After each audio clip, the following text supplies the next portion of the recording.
В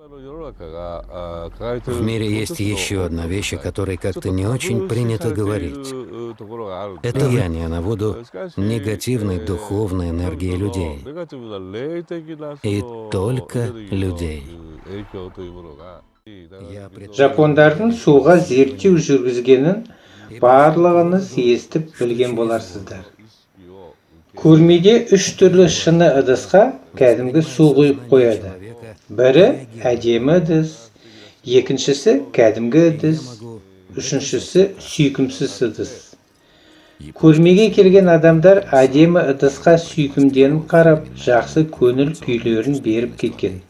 Яғни, жақсы энергиясын адам шығарған. Кәдімгі ыдысқа ешқандай эмоция жоқ, тек қарап кеткен. Сүйкімсіз ыдысқа жаман эмоцияларын шығарып қараған. Нәтижесінде сол ыдыстардағы суларды зерттеген кезде әдемі ыдыстың суының құрамы керемет болған. Бәлкім минералды емдік суға айналған шығар.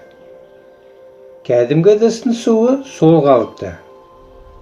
Сүйкімсіз ыдыстағы су өлі суға айналған. Яғни ішуге зияны болмаса пайдасы жоқ болған. Сонымен айналамыздағы табиғаттың санасы бар екеніне дәлелдің бірі осы.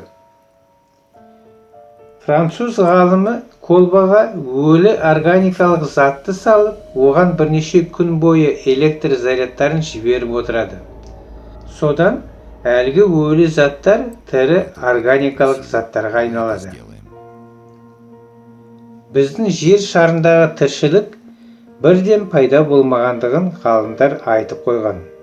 Алдымен бір клеткалы жәндіктер содан ары қарай кете береді.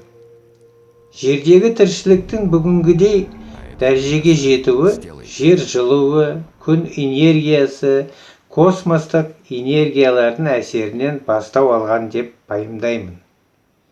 Ешқандай Аллах, баллах, шайтан, байтан, жын, пын, періште, меріштелердің әсерінен емес.